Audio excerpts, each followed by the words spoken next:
KF-21의 또 다른 핵심 변화는 유인기와 무인기를 함께 운용하는 개념으로 확장되고 있다는 점입니다.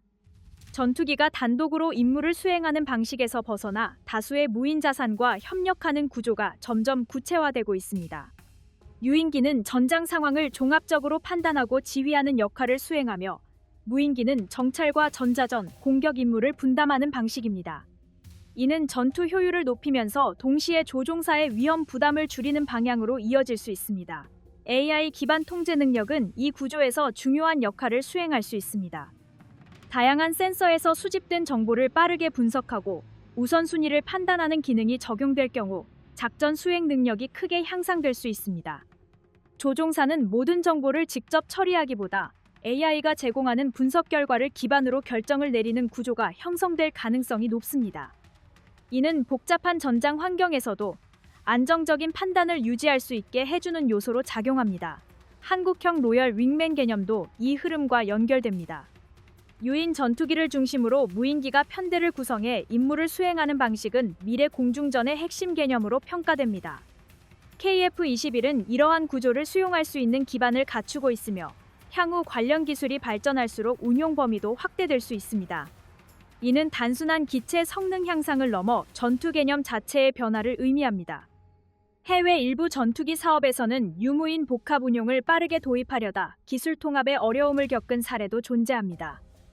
통신 지연이나 데이터 처리 문제로 인해 기대했던 성능이 제대로 구현되지 못한 경우가 보고된 바 있습니다. 이런 문제는 실제 작전 환경에서 큰 위험 요소로 작용할 수 있습니다.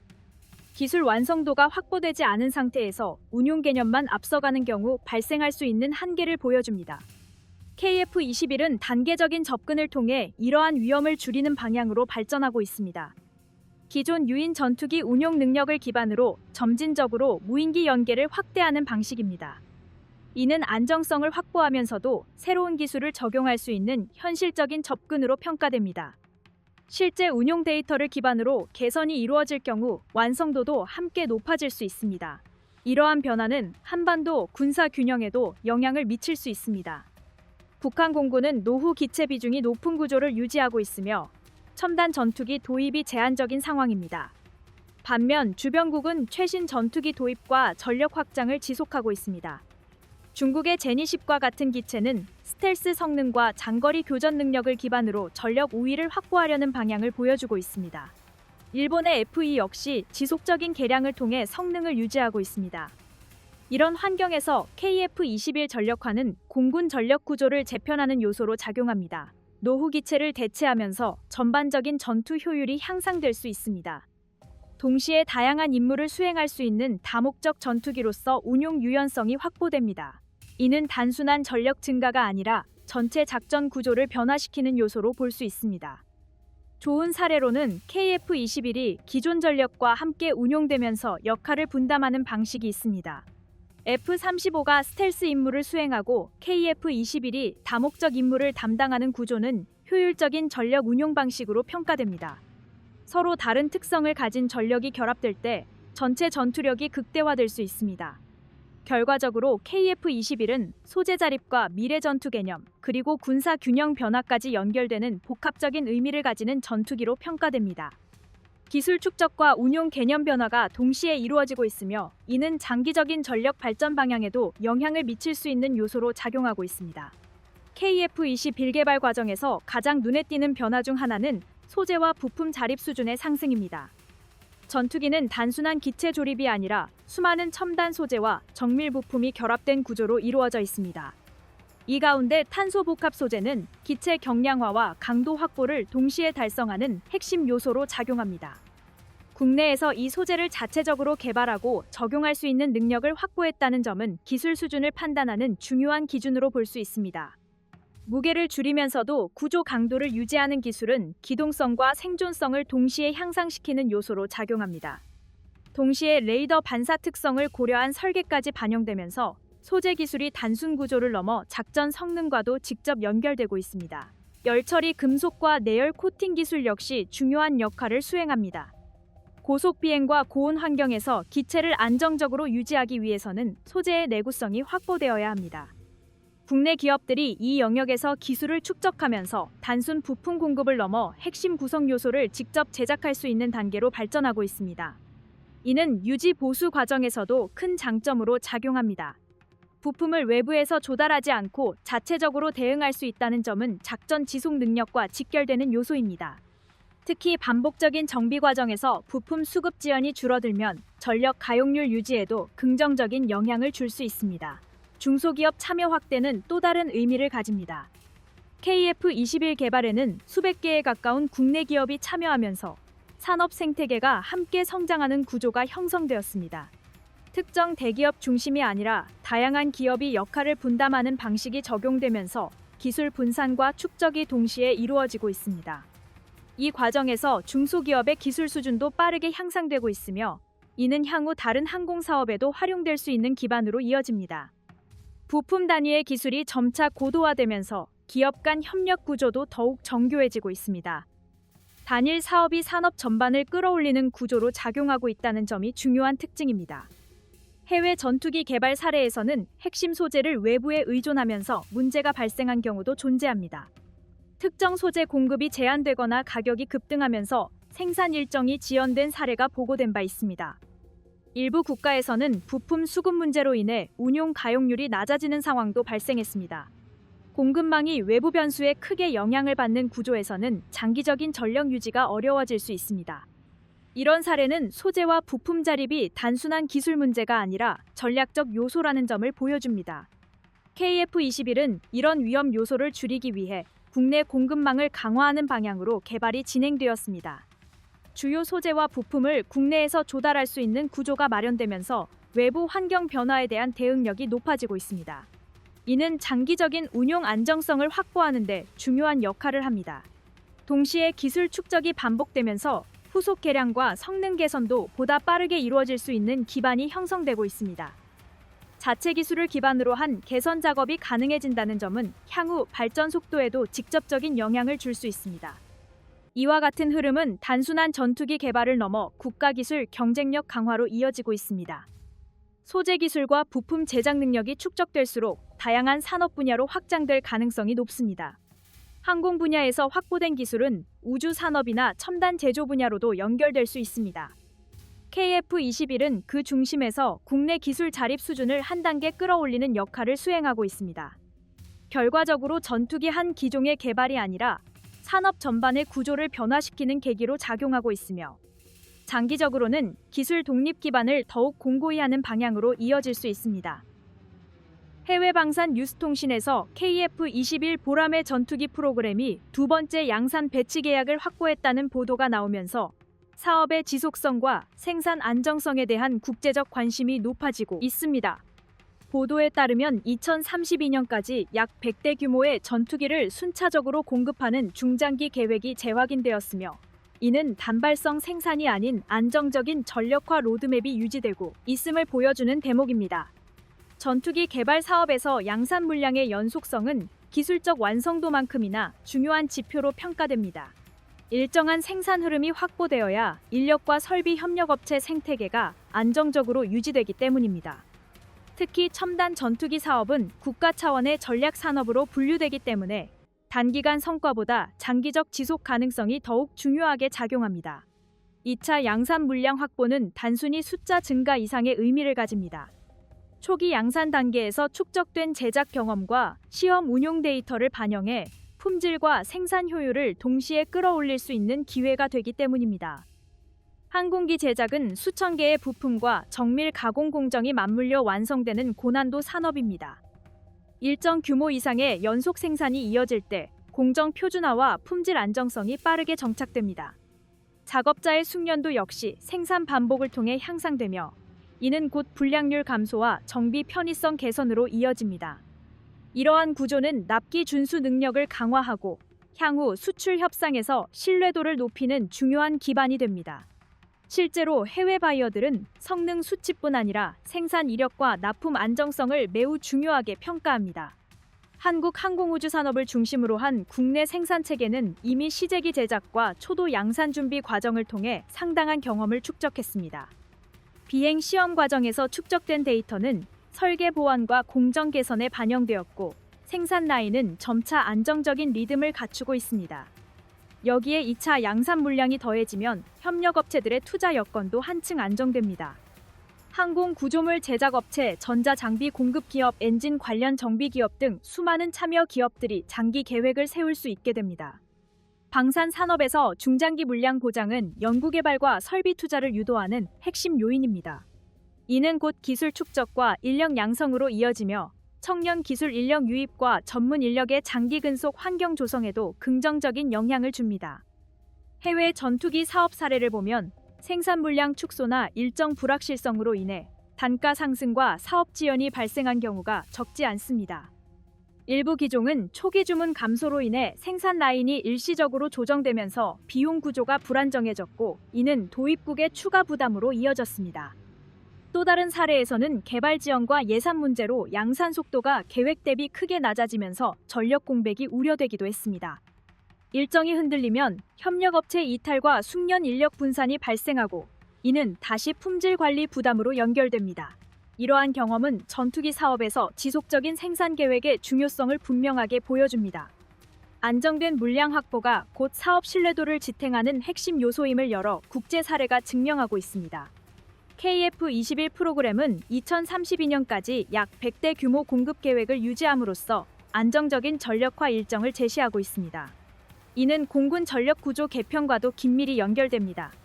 노후 기종을 단계적으로 대체하고 최신 항전 장비와 무장 운용 능력을 갖춘 전력을 확대하는 과정에서 일정한 생산 리듬은 필수 요소입니다. 전력 증강 계획이 명확하게 유지될 때 장병 훈련 계획과 정비 인력 양성 계획도 체계적으로 운영될 수 있습니다.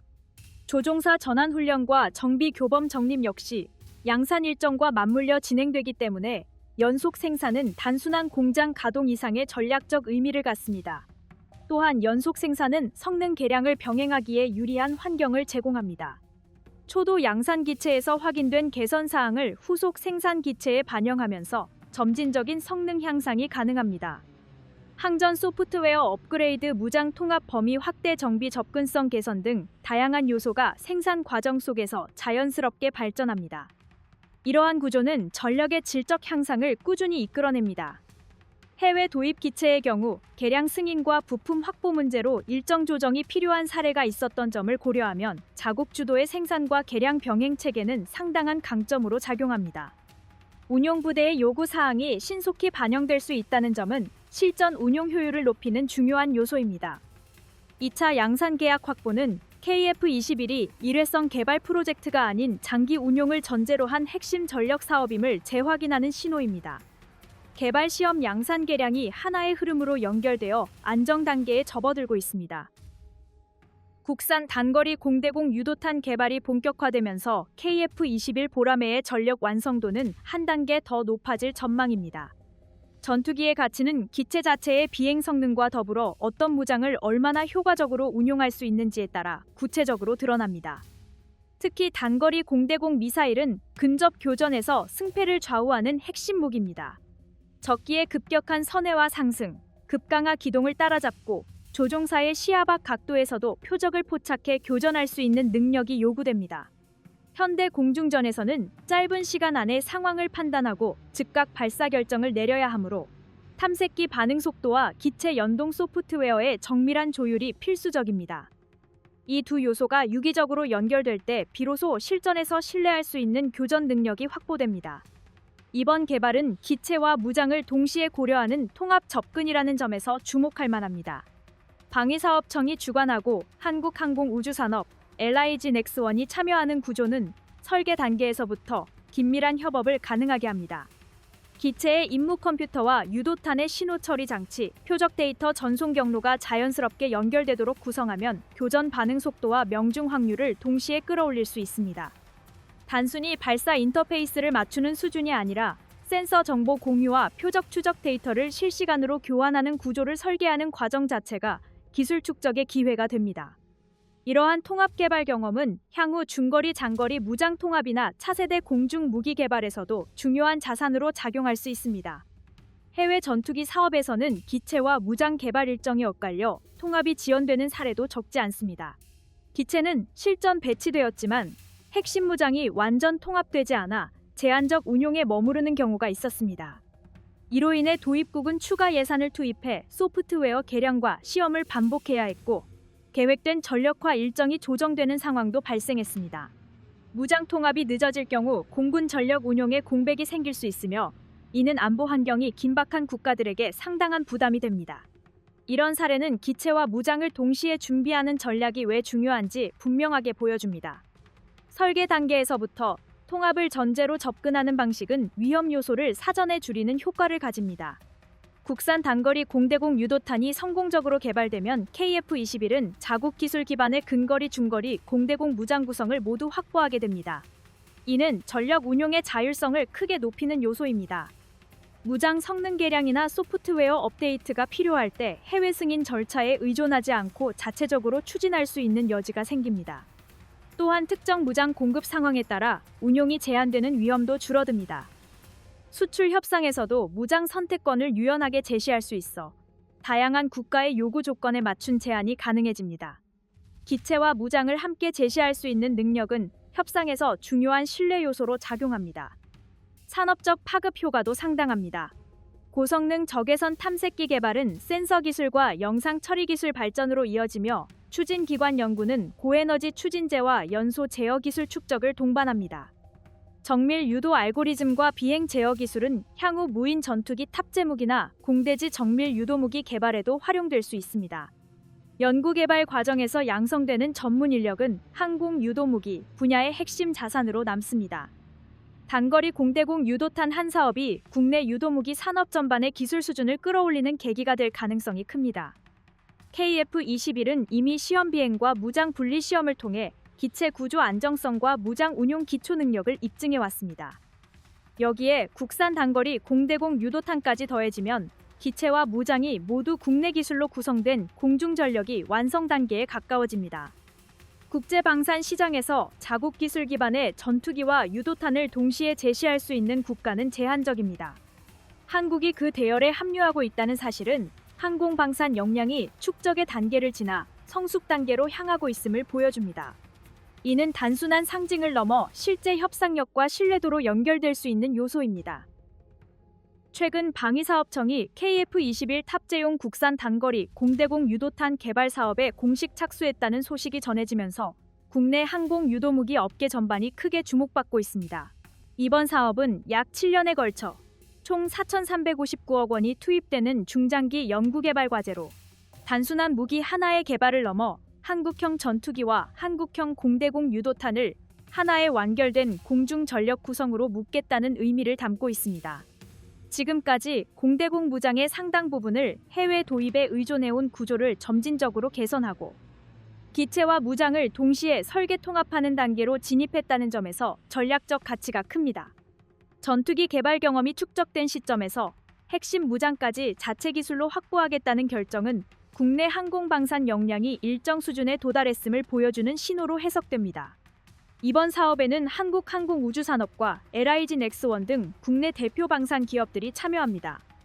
기체 개발과 유도무기 개발을 각각 선도해온 기업들이 초기 설계 단계부터 긴밀하게 협력함으로써 통합 운용을 전제로 한 체계적인 개발이 가능해집니다.